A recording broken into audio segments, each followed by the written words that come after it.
سلام، چنل من پریده. همین اول بگم که اصلا ربطی به مدگل نداره، به اندازه کافی زدینش. مدگل اگه بخوادم نمیتونه گوی بخوره.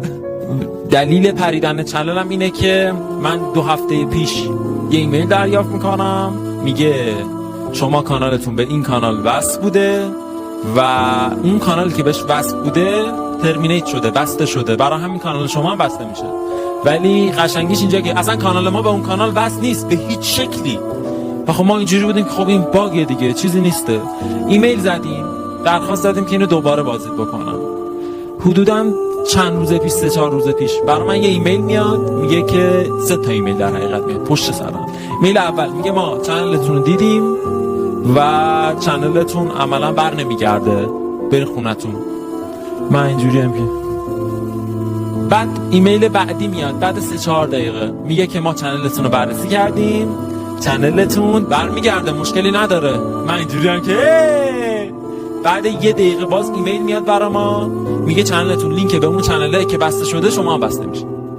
حالا ما نمیدونیم با کدوم ساز یوتیوب باید برقصیم که خوشحال باشیم، شاد باشیم، چه گویی باید بخوریم، من نمیدونم.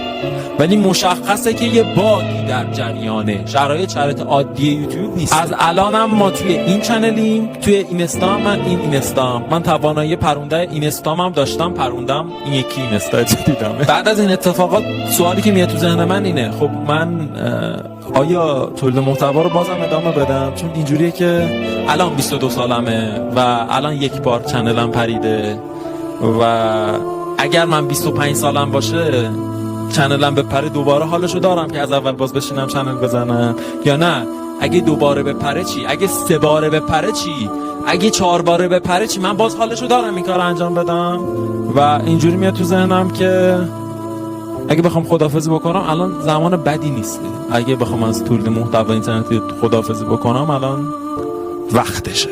اما خب من درونم یه حسی وجود داره که میگه برو بزن یوتیوب فارسی رو جر بده، پاره کن، کانتنتی درست کن که جر بدی یوتیوب فارسی رو. و من به اون سمت بیشتر میل دارم. پس از الان نه تنها قرار رسول رو بیشتر ببینین، بلکه قرار بهتر ببینین، بلکه قرار خیلی خفن‌ترم ببینین. و برای اونایی که خوشحال شدن از اینکه چنل من پریده، من شکست نمیخورم، من خسته میشم، ضربه میخورم، اشک میریزم، اما شکست نمیخورم.